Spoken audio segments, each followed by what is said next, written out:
केदारकंठा।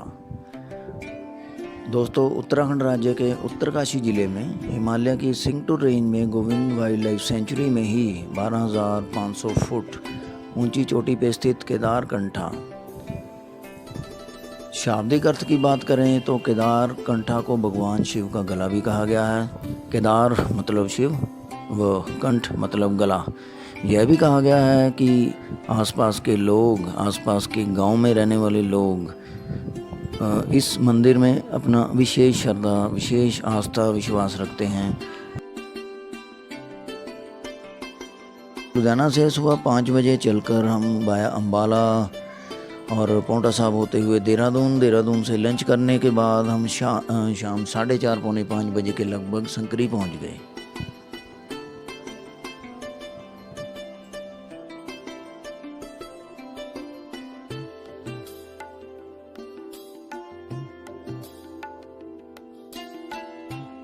तल से 1920 मीटर की ऊंचाई पर स्थित एक छोटा सा पहाड़ी गांव है सांकरी, जो कि केदारकंठा की ट्रैकिंग का स्टार्टिंग पॉइंट भी है।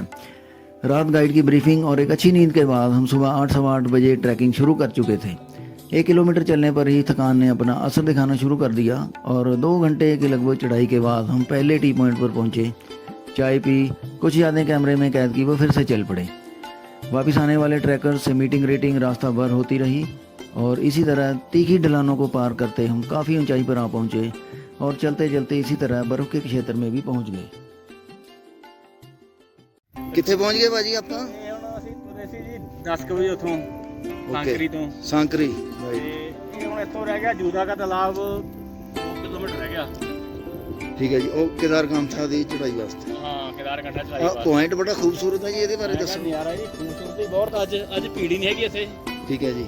ਇਹ ਕੈਂਪਿੰਗ ਵਾਸਤੇ ਹੈ ਜੀ? ਟੈਂਟਸ ਸਾਰੇ ਟੈਂਟਸ ਕੈਂਪਿੰਗ ਨਾਈਟ ਵਾਸਤੇ ਸਟੇ, ਨਾਈਟ ਸਟੇ ਵਾਸਤੇ ਨਹੀਂ ਇੱਥੇ ਕਰਨੀਆਂ। ਵਾਸ਼ਰੂਮ ਵਗੈਰਾ ਵੀ ਮੈਨੂੰ ਲੱਗਦਾ ਉਹ ਦੇਖੋ ਜੀ, ਇਹ ਵਾਸ਼ਰੂਮ ਨੇ। ਕੋਈ ਜਾਨੀ ਦਿੱਕਤ ਨਹੀਂ ਹੈ? ਦਿੱਕਤ ਕੋਈ ਨਹੀਂ ਜੀ। ਖਾਣ ਦਾ ਪ੍ਰਬੰਧ ਕੀ? ਖਾਣ ਦਾ ਪ੍ਰਬੰਧ ਪੂਰਾ ਜੀ। ਤੁਸੀਂ ਰਸਤੇ ਜਿੱਦਾਂ ਮਰਜ਼ੀ ਖਾਓ ਪੀਓ, ਪੈਸੇ ਦਿਓ ਤੇ ਖਾਓ। ਓਕੇ। 50 ਰੁਪਏ ਦੀ ਬੋਤਲ ਪਾਣੀ ਦੀ ਹੈ ਜੀ। ਰਾਈਟ। ਔਨ ਦੀ ਵੇ ਤੇ ਬਾਕੀ ਇਦਾਂ ਹੀ ਆ। ਮੈਗੀ 50 ਰੁਪਏ ਦੀ ਆ। ਓਕੇ। ਚਾਹ ਇੱਥੇ 20 ਰੁਪਏ ਦੀ ਆ। ਉੱਪਰ ਜਾ ਕੇ 30 ਦੀ ਹੋ ਜਾਣੀ। ਬਾਕੀ ਸੈੱਟ ਆ ਕੰਮ। ਅੱਗੇ ਮਿਲਦੇ ਆ ਤੁਹਾਨੂੰ। ਤੇ ਬਰਫ ਵਾਲਾ ਹੁਣ ਟਰੈਕ ਸ਼ੁਰੂ ਹੋ ਜਾਏਗਾ ਜੀ? ਹੁਣ ਵੀ ਬਰਫ ਵਾਲਾ ਸਨੋ ਟਰੈਕ ਆ ਗਿਆ। ਦੇਖੋ ਜੀ, ਬਰਫ ਸਟਾਰਟ ਹੋ ਗਈ ਇੱਥੋਂ। ਵੈਜੀਟੇਸ਼ਨ ਵੀ ਮੈਂ ਦੇਖ ਰਿਹਾ, ਪੇੜ ਸੁੱਕੇ ਹੋਏ ਆ ਜੀ, ਕੁਝ ਹਰੇ ਵੀ। ਹਾਂ, ਅੱਗੇ ਹੋ ਜਾਣਾ ਕੰਮ, ਹੋਰ ਸ਼ੁਰੂ ਕੰਮ। ਬਰਫ ਹੈ ਜੀ ਬਹੁਤ। ਮੈਂ ਕਿਹਾ ਪੂਰਾ ਨਜ਼ਾਰਾ ਖੂਬਸੂਰਤ ਹੈ ਜੀ। ਖੂਬਸੂਰਤੀ ਕੁਦਰਤ ਦੇ ਨਜ਼ਾਰੇ ਆ ਜੀ। ਟੈਂਪਰੇਰੀ ਮਾਰਕੀਟ ਕੁਦਰਤ ਦੇ ਨਜ਼ਾਰੇ ਆ ਜੀ ਪੂਰੇ ਹਨ। ਚਲੋ ਦੋਸਤ ਆ ਗਏ ਜੀ, ਬਸ मैगी खा रहे हैं। जूड़ा का तालाब एक फ्रोजन झील है। ऐसी धारणा है कि यह भगवान शिव के बालों से गिरकर बनी थी। ऐसा भी कहा जाता है कि पहले यह 2 झीलें थी, वह कुछ प्रकृति कारणों से जुड़कर एक बन गई, वो इसका नाम पड़ गया जूड़ा का तालाब। पहले तो भाजी ट्रैक का नाम दसो। ट्रैक का नाम है जी केदारकंठा ट्रैक। बहुत वधिया। ते हाइट कितनी होगी भाजी? हाइट हैगी जी 12,500 फुट ते। ओके, ਜਿਹੜੀ ਪੀਕ ਹੈ। ਪੀਕ ਹਾਂ ਜੀ ਸਭ। ਤੇ ਹਿਸਟਰੀ ਆਪਾਂ ਫੇਰ ਤੁਹਾਡੇ ਤੋਂ ਪੁੱਛਾਂਗੇ ਉਹਦੀ। ਜ਼ਰੂਰ ਜੀ। ਤੇ ਆ ਤੁਹਾਡੇ ਪਿੱਛੇ ਮੈਨੂੰ ਕੈਂਪਿੰਗ ਦਿਖ ਰਹੀ ਆ। ਇਹ ਲੱਗ ਜੀ ਆ ਕੰਪਨੀਆਂ ਦੇ ਕੈਂਪਿੰਗ ਆ। ਰਾਈਟ। ਸਾਡੀ ਜਿਹੜੀ ਕੰਪਨੀ ਆ ਉਹਦੀ ਕੈਂਪਿੰਗ ਉਹ ਦੇਖੋ, ਅਵਿੰਤਾ ਹਿਮਾਲਿਆ। ਓਕੇ। ਅਸੀਂ ਉਹਨਾਂ ਨਾਲ ਆਏ ਆ। ਉਹ ਰੈੱਡ ਐਂਡ ਯੈਲੋ ਬੋਰਡ ਲੱਗਾ। ਓਕੇ। ਜੇ ਤੁਸੀਂ ਏਜੰਟ ਦੇ ਥਰੂ ਕਰਾਓਗੇ ਤਾਂ ਤੁਹਾਨੂੰ ਘੱਟੋ ਘੱਟ 7.5 ਤੋਂ ਲੈ ਕੇ 9,000 ਦੇ ਵਿੱਚ ਉਹ ਲੈਂਦੇ ਨੇ। ਤੇ ਸਨੋ ਬਾਰੇ ਵੀ ਦੱਸੋ ਜੀ ਕੁਝ ਦੋਸਤਾਂ ਨੂੰ। ਸਨੋ ਬਹੁਤ ਹੈ ਜੀ, ਪਰ ਸਾਨੂੰ ਇੰਨੀ ਲੱਗੀ ਨਹੀਂ ਸਨੋ ਵਾਲੇ ਇੱਥੇ, ਕਿਉਂਕਿ ਅਸੀਂ ਬਹੁਤ ਸਨੋ ਦੇਖ ਚੁੱਕੇ ਆ। ਸਾਨੂੰ ਇੰਨੀ ਸਨੋ ਲੱਗੀ ਨਹੀਂ ਇੱਥੇ। ਅੱਗੇ ਕਹਿੰਦੇ ਬੇਸ ਕੈਂਪ ਤੇ ਸਨੋ ਹੈਗੀ ਆ, ਉੱਥੇ ਜਾਵਾਂਗੇ ਫਿਰ ਤੁਹਾਨੂੰ ਦੱਸਾਂਗੇ ਜਾਣਕਾਰੀ ਉਹਦੀ। ਠੀਕ ਹੈ ਜੀ, ਕੀ ਸਨੋ ਦਾ ਹਾਲ ਆ। ਪਰ ਇੱਥੇ ਸਾਨੂੰ ਸਨੋ ਇੰਨੀ ਲੱਗੀ ਨਹੀਂ ਜਿੰਨੀ ਕਹਿ ਦਈਏ, ਪਰ ਲੋਕਾਂ ਵਾਸਤੇ ਤਾਂ ਬਹੁਤ ਆ, ਪਰ ਸਾਡੇ ਵਾਸਤੇ ਥੋੜੀ। जूड़ा का तालाब में अपना लंच और रेस्ट करने व काफ़ी सारी फोटोग्राफी करने के बाद हम चल पड़े अपने आज के पड़ाव केदारकंठा बेस कैंप की ओर। सारा रास्ता बर्फ़ से भरा पड़ा है और फिसलन व तीखी चढ़ाई होने के बावजूद घने जंगलों में से गुजरना अच्छा लग रहा है। लगभग 2.5 घंटे की ट्रैकिंग के बाद हम केदारकंठा बेस कैंप पर पहुँच गए। दोस्तों, शाम के 4 बज चुके हैं और दलजीत जी पूरे एग्जॉस्ट हो चुके ने, थक चुके ने। केदारकंठा पहुंच गए ਸੀ। ਚਾਹ ਪਕੌੜਿਆਂ ਦੀ ਵੇਟ ਕਰ ਰਹੇ। ਚਾਹ ਪਕੌੜੇ ਡੀਕ ਰਹੇ ਆ। ਚਾਹ ਪਕੌੜੇ ਥੱਕੇ ਆ ਸਿਰਫ, ਉਦਾਂ ਕੋਈ ਨਹੀਂ ਥੱਕੇ। Kedarkantha base camp. ਇੱਥੋਂ ਆਪਾਂ ਨੂੰ ਹੁਣ ਕਿੰਨੇ ਕਿਲੋਮੀਟਰ ਜਾਣਾ ਹੋਰ? ਇੱਥੋਂ ਜਾਣਾ ਜੀ ਬਸ 2-2.5 ਕਿਲੋਮੀਟਰ ਹੀ ਹੈ ਕਹਿੰਦੇ।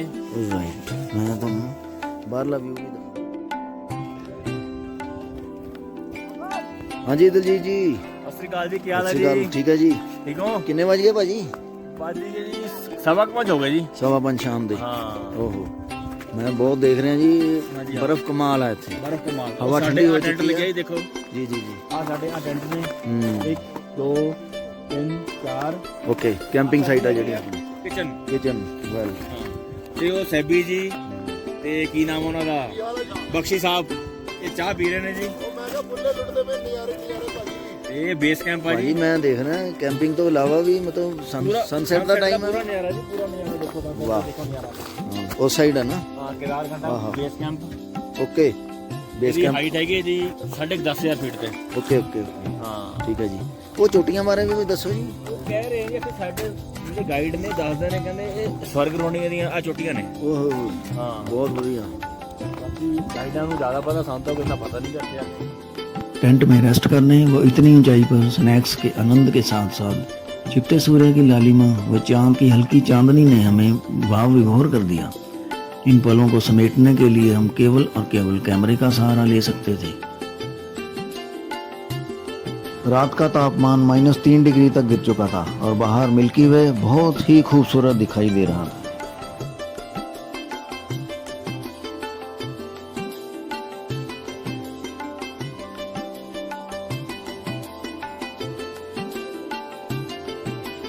लगभग 2.5 घंटे स्नो ट्रैक करने के बाद हम टी पॉइंट पर पहुंचे और 1 कप चाय पीकर फिर से चल पड़े।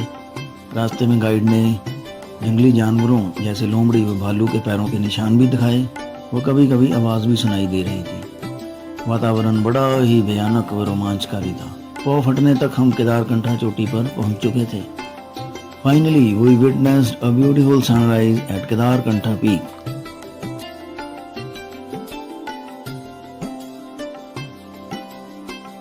6:30 बजे के लगभग हम चोटी पर स्थित ओपन शिव मंदिर के सामने खड़े थे।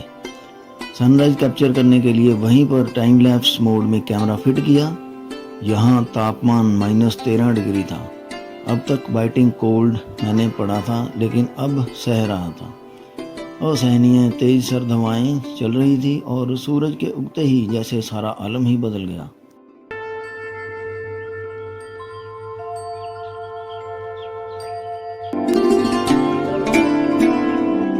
सूर्योदय के साथ ही वातावरण की निष्ठुरता कुछ कम हुई व सर्दी के डर से, या ऐसा कहें कि सर्दी के सताए हुए चेहरों पर एक चौड़ी सी मुस्कुराहट छा गई। लोग अपने अपने तरीके से अपनी सफलता का जश्न मना रहे थे। कुछ भारतीय तिरंगे के साथ व कुछ अपने क्लब आदि के बैनर के साथ फोटोग्राफी कर रहे थे। दलजीत सिंह जी ने भी बड़े गर्व के साथ इस ऊंचाई पर निशान साफ लहराकर जता दिया कि खालसा मेरो ग्रुप है खास।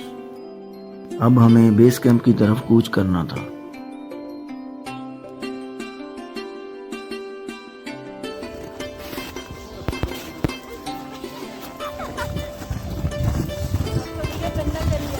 Hello, enjoying? Enjoyed a lot. Hello guide. आ गया मनीष। वापसी का रास्ता और भी अधिक रोमांचकारी था।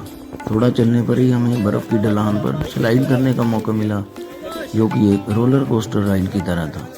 लगभग 2 किलोमीटर दूरी हमने अलग अलग स्लाइड से ही पूरी की। खिली हुई धूप में बर्फ व वनस्पति मनमोहक लग रहे थे। रास्ता काफी घुमावदार व ढलानों और पेड़ों को घूमकर पगडंडी से होकर गुजर रहा था। पगडंडी के दोनों तरफ 4 से 5 फुट तक गहरी नरम बर्फ जमा थी। इसी वजह से सभी लोग एक कतार में ही चल पा रहे थे और सामने टी पॉइंट देखकर जान में जान आई। चाय पी, पानी लिया वो चल पड़े बेस कैंप की ओर। इसी बीच ट्रैक करते करते कब बेस कैंप पहुंच गए पता ही नहीं चला। फिर वहां कुछ देर आराम किया, लंच किया, अपने बैग उठाए वो चल पड़े सांकरी के लिए। अब 2 घंटे के मुश्किल सफ़र कर नए रास्ते से हम पहुंचे हरगांव। शाम लगभग 4 बजे के करीब हम पहुंचे सांकरी। मन में एक तसल्ली थी कि जो ट्रैक लोग 4 से 5 दिन में पूरा करते हैं, हम उसे 2 दिन में भी पूरा कर पाए। रात डिनर से पहले नहाना ज़रूरी था। आफ्टर ऑल 3 दिन से नहीं नहा पाए थे और सुबह जल्दी उठे, कार से लुधियाना के लिए चल पड़े और भाई लोग सोते रहे।